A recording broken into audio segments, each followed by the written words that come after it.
नमस्कार दोस्तों, स्वागत है आपका मेरे साथ। आज मैं आपको कोई लाइव वीडियो में ऐसा कोई फॉर्म भरना नहीं सिखा रहा हूँ। आज मैं बात करूँगा हमारे शिक्षा पद्धति के कुछ लूप होल्स और कुछ बेस्ट होल्स पे। तो दोस्तों देखो, हमारे इस देश की आबादी आपको पता है कि वर्ल्ड में हम सेकंड है, कुछ ही टाइम में हम नंबर वन बनने वाले हैं। चाइना को पीछे छोड़कर हमारी आबादी इतनी ज़्यादा होने वाली है, तो क्या ये बढ़ती आबादी अभिशाप है या वरदान है? तो दोस्तों, वरदान तो तब होती जब हम लोग सब एजुकेटेड होते और सब कुछ ना कुछ ऐसा रिसर्च कर रहे होते जिससे हमारा देश बहुत आगे जा सकता है। बट हम लोग कुछ ऐसा रिसर्च कर ही नहीं रहे हैं, हम लोगों के पास फंडिंग नहीं है। हमारी गवर्नमेंट जीडीपी में रिसर्च करने के लिए कुछ एक्स्ट्रा ऐसा हमें कुछ दे ही नहीं रही है स्कूल्स में, चाहे वो गवर्नमेंट है चाहे प्राइवेट हो। इनोवेशन के नाम पे कुछ नहीं हो रहा है देश में, सब रटा रटा एक फॉर्मेट कर रहे हैं। अभी हमारे जो आईटी मिनिस्टर और रेलवे मिनिस्टर हैं अश्विनी वैष्णव, वो बयान देते हैं कि दुनिया एआई और स्टार्टअप्स बना रही है और हम लोग क्या बना रहे हैं कि खाना पीने के नए तरीके, नए फूड्स कैसे बनाए जाए, नया खाना कैसे बनाया जाए, कैसे खिलाया जाए, हम ये कर रहे हैं हम लोग स्टार्टअप के नाम पे।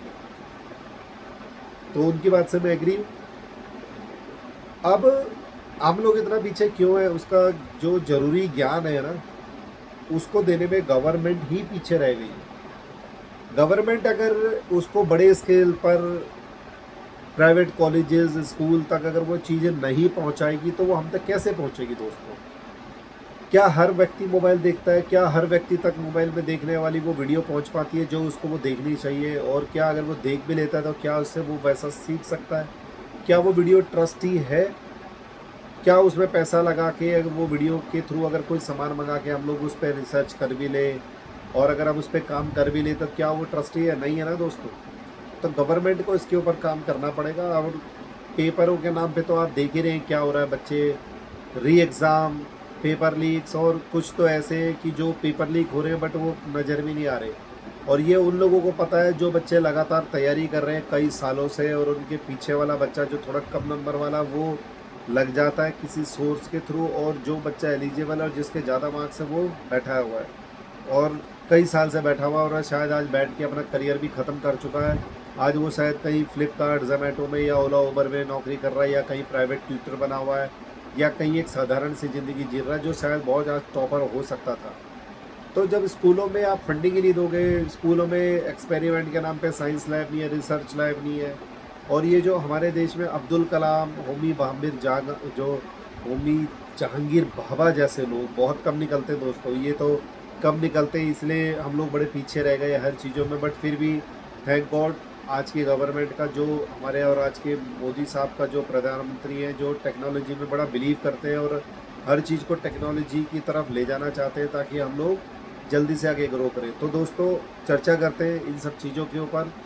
सुनिए मेरी वीडियो, अगर अच्छी लगे तो ज़रूर लाइक शेयर सब्सक्राइब कीजिएगा। मैं आप लोगों के साथ आऊँगा, और अगर आप लोगों ने मेरी ये वीडियो देखी सुनी तो मुझे लगेगा कि शायद कोई है जो मेरी वीडियो देख रहा है, सुन रहा है, और मेरी इस वीडियो को शेयर जरूर कीजिएगा दोस्तों।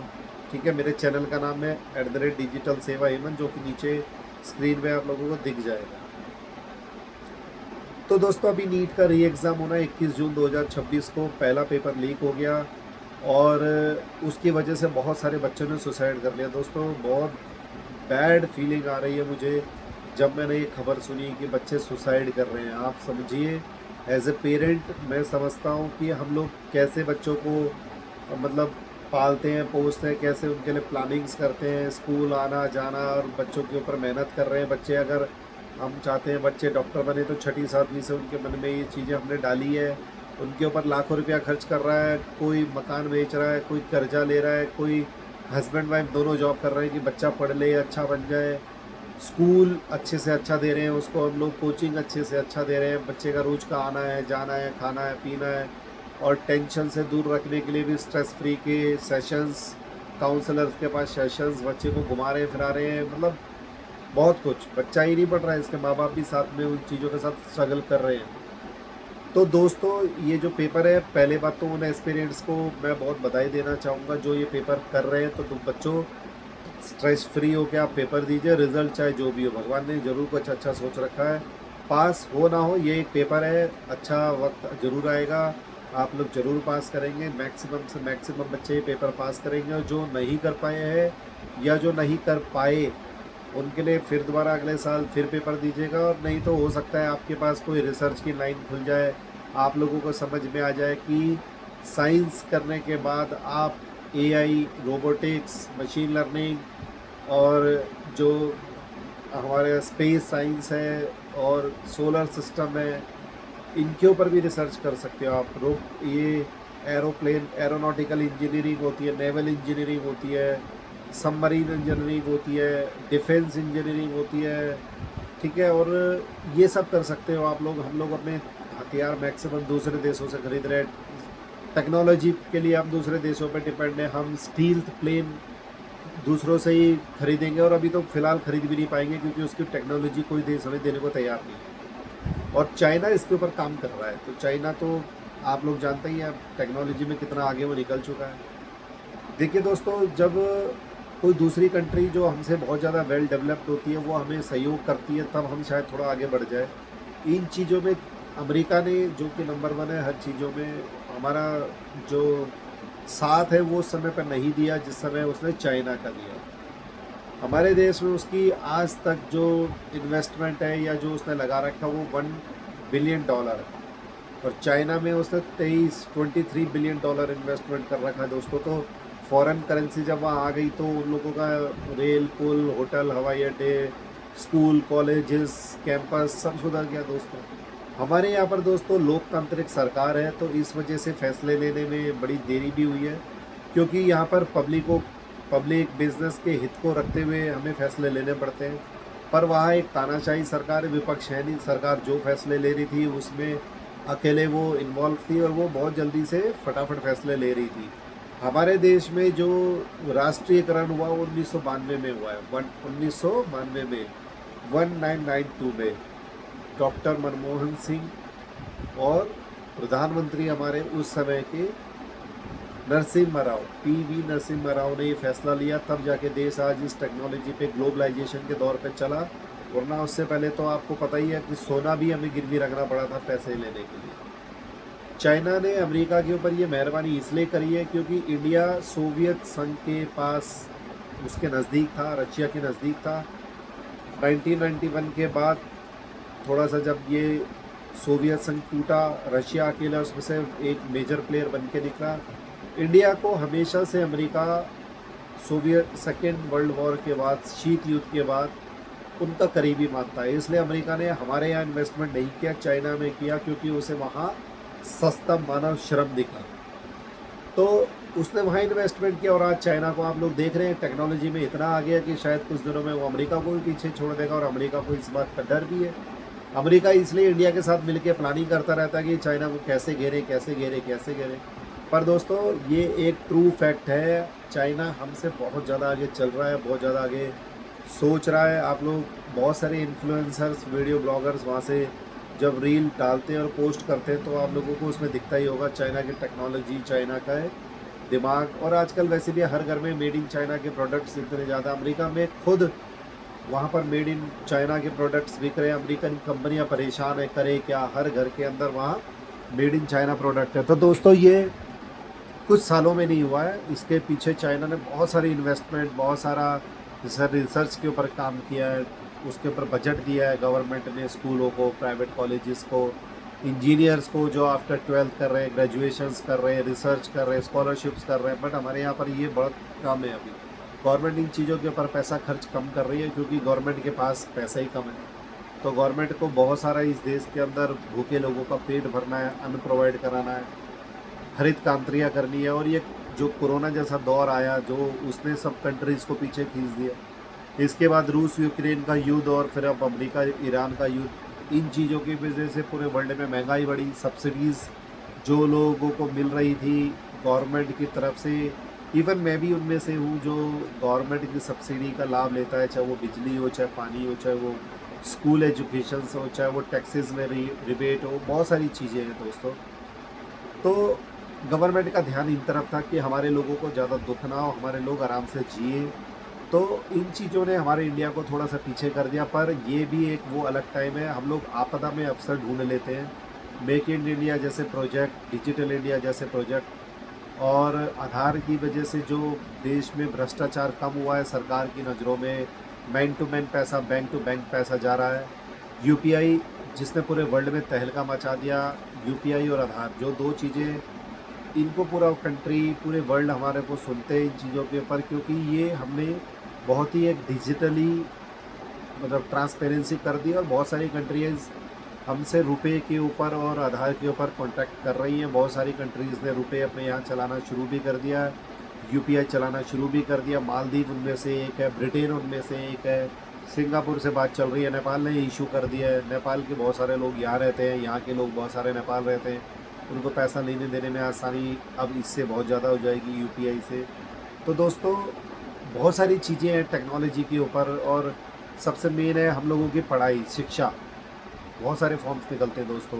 नीट को देने वाले 22 लाख बच्चे, 22 से 23 लाख बच्चे हर साल नीट देते हैं। 14 से 15 लाख बच्चे हर साल जेईई इंजीनियरिंग के लिए पेपर देते हैं और बहुत सारे बच्चे यूपीएससी, एसएससी, आरआरबी के पेपर देते हैं। तो उसके बाद भी सिलेक्शन का लेवल बड़ा कम है, क्योंकि आप लोग जानते हैं कंपटीशन कितना ज़्यादा है, आबादी इतनी ज़्यादा है हम लोगों की कि 3000 में से 180 बच्चे ही नीट के लिए क्वालिफाई हो रहे हैं और 3000 में से एक ही बच्चा यूपीएससी क्लियर कर रहा है। यूपीएससी की पोस्टें आपको पता ही है कि बच्चे चाहे 10 लाख पेपर दे दें, चाहे 2 लाख दें, चाहे 4 लाख दें, लेकिन अगर वो जो क्राइटेरिया 5 लाख बच्चों का है मेन पेपर के लिए देने, जो यूपीएससी का प्री होता है, वो मेज़ तक आते आते वो 50,000 बच्चों का रह जाता है और 50,000 बच्चों के बाद जब रिज़ल्ट आता है, इंटरव्यू आता है, वो 10 से 5,000 बच्चों का रह जाता है। 10 से 5,000 बच्चे ही इंटरव्यू तक पहुंचते हैं, कुछ लोग रह जाते हैं और 1000 बच्चों का फाइनली सिलेक्शन होता है। कई बार कमेटी को सिलेक्शन के लिए लोग भी उतने उपलब्ध नहीं होते हैं, तो कई बार वो 10 कम, कई बार 20 कम, कई बार वो 900, 950 पे आंकड़ा रह जाता है। और ये कमी है दोस्तों कि हम लोग शिक्षा की पद्धति को एक रटा रटाए फॉर्मेट में कर रहे हैं, हर चीज़ को रटना चाहते हैं, जल्दी करना चाहते हैं। तो ऐसे ही हाल हमारे एसएससी के पेपरों का भी है, ऐसा ही हाल हमारे यूपीएससी का भी है, ऐसा ही हाल हमारा आरआरबी का भी है, नीट का भी है और जेई का भी है। आप जानते हैं लोग तो दोस्तों कि हर 10 में से छठा बच्चा जो इंजीनियर वो बेरोज़गार है, क्योंकि उसने जो मार्केट में जो कोर्स चल रहा है उसके हिसाब से उसने वो कोर्स नहीं किया, उसने एक रटा रटाए फॉर्मेट पे कोर्स किया और अगर आज उसको जॉब मिल रही है तो कम सैलरी पे जॉब मिल रही है, क्योंकि फ्रेशर्स को वो रखता नहीं है, स्टम्प पेड पे रखते हैं। लेकिन बहुत सारे बच्चों का ईगो हर्ट हो जाता है कि मैंने बहुत अच्छी सैलरी पे, बहुत अच्छे पैसे दे के इंस्टीट्यूट से सीखा है, तो मैं इतने कम पैसे पे क्यों रोकूँ। तो दोस्तों एक्सपीरियंस होगा नहीं, कंपनी रखेगी नहीं। तो बहुत सारे बच्चे ऐसे ही आज बेरोज़गार घूम रहे हैं और फिर वो कहते हैं कि ये कोर्स बेकार है, ये कोर्स बेकार है, क्योंकि उनको इसके रिलेटेड जॉब नहीं मिली और फिर वो सडनली कुछ और चेंजेस कर लेते हैं अपने लाइफ में, कुछ और करने लग जाते हैं। तो दोस्तों मेरा हर बच्चे के लिए अनुरोध है कि जो भी आप करें बेस्ट करें, अल्टरनेट ऑप्शन लेके रखें। एरोनॉटिकल इंजीनियरिंग, सेमीकंडक्टर चिप और रोबोटिक्स, एआई, मशीन लर्निंग के ऊपर भी बच्चों ध्यान दो। इनमें बहुत ज़्यादा स्कोप है और डिमांड बहुत ज़्यादा इसमें इंजीनियर्स की है। प्लेन टेक्नोलॉजी के ऊपर है, स्पेस टेक्नोलॉजी के ऊपर भी है, सैटेलाइट टेक्नोलॉजी के ऊपर भी है, नेवल टेक्नोलॉजी के ऊपर है। नेवल टेक्नोलॉजी जो पानी के जो जहाज़ होते हैं बड़े बड़े, आप समझ रहे हो कैसे बनते हैं दोस्तों, इतने इतने साल लग जाते हैं हमें एक नेवी के लिए शिप बनाने में, एक आईएनएस बनाने में। बहुत सारे तो हमने रशिया की सहायता से बना लिए, कुछ उनके पुराने जहाज़ों को ख़रीद कर उसको रिस्ट्रक्चर किया और वो उसको अब पानी के जहाज़ उतारे। और अमेरिका और चाइना क्या करते हैं, फटाफट फटाफट बना रहे हैं, टेक्नोलॉजी उनके पास है। हमारे पास इंजीनियर नहीं है दोस्तों, हमें दूसरे देशों से ही इंजीनियर्स बुलाने पड़ते हैं, उनकी शर्तों पे काम करना पड़ता है। वो हमें टेक्नोलॉजी देते भी नहीं है, वो कहते हैं कि हम काम करेंगे, आप हमें बुलाओ। तो जाहिर सी बात है वो खर्चा बढ़ गया, वो खर्चा भी डॉलर के रूप में। तो हमारे देश के अंदर जो विदेशी मुद्रा है वो डॉलर के रूप में, किसी भी देश की जीडीपी के अंदर डॉलर का किसी देश के पास ज़्यादा से ज़्यादा होना वो बेटर होता है, ताकि उसकी जीडीपी सही रहे।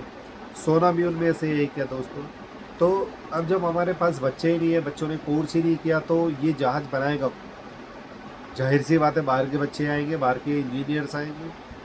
प्लेन भी वो बना रहे हैं। अब वो तो भला हो ऐसी कंपनियों का, मोदी सरकार का, जो बड़े बड़े बिजनेसमैन्स को, जो रईस हैं बहुत ज़्यादा, उनको इस क्षेत्र में लेके आ रही है। जैसे डिफेंस के अंदर टाटा और महिंद्रा वो आए हैं आगे और डिफेंस में प्रोडक्शन शुरू करी है। और सुना है कि टाटा को एक मशीन गन का ऑर्डर मिला भी है और उसने वो शायद इन्वेंट कर भी ली।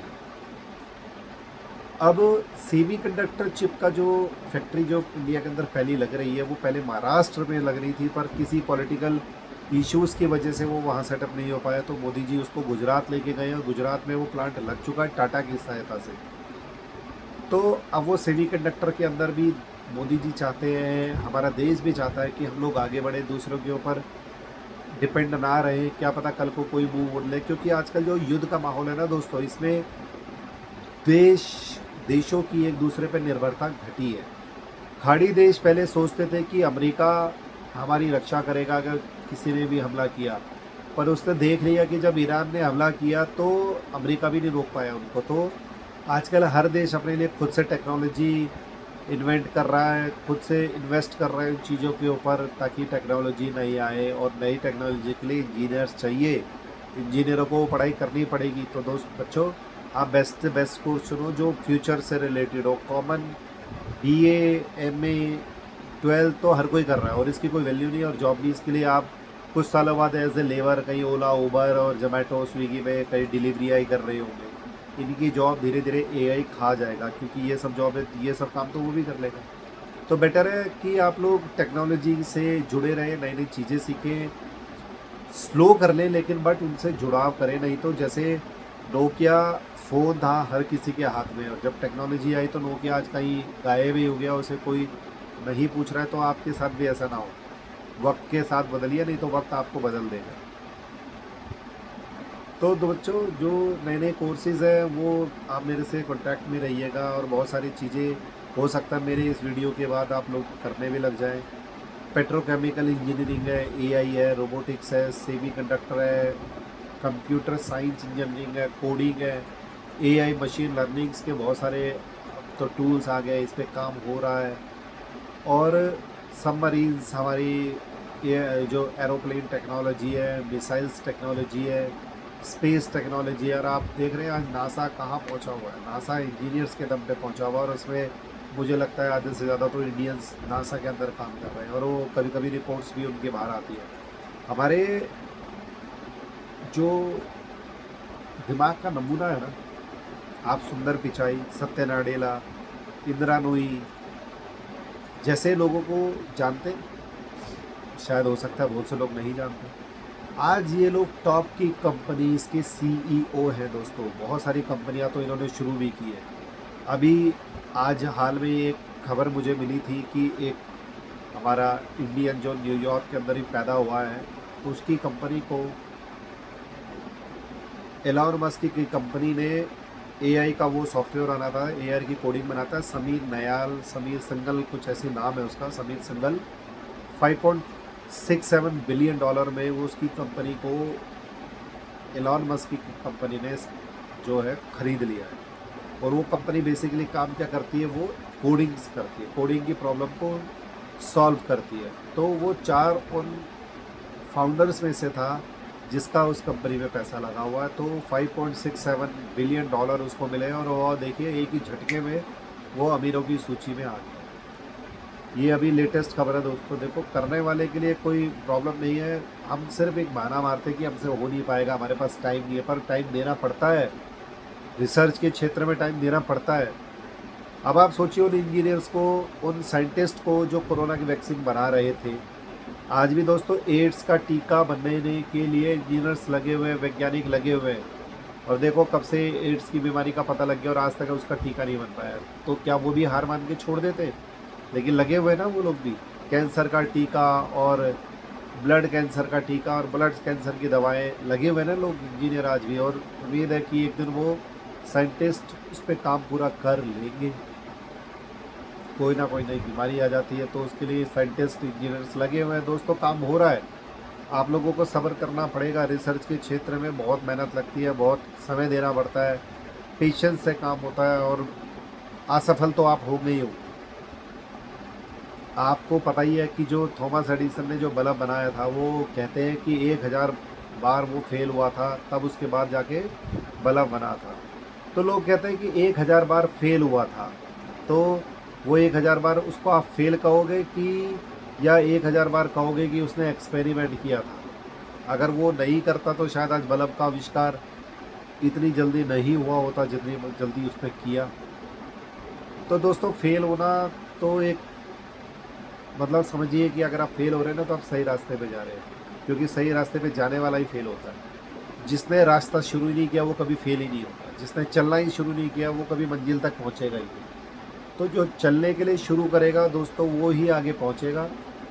तो हो सकता है कि आप लोग चले ही ना हो, तो दोस्तों चलो, आगे बढ़ो।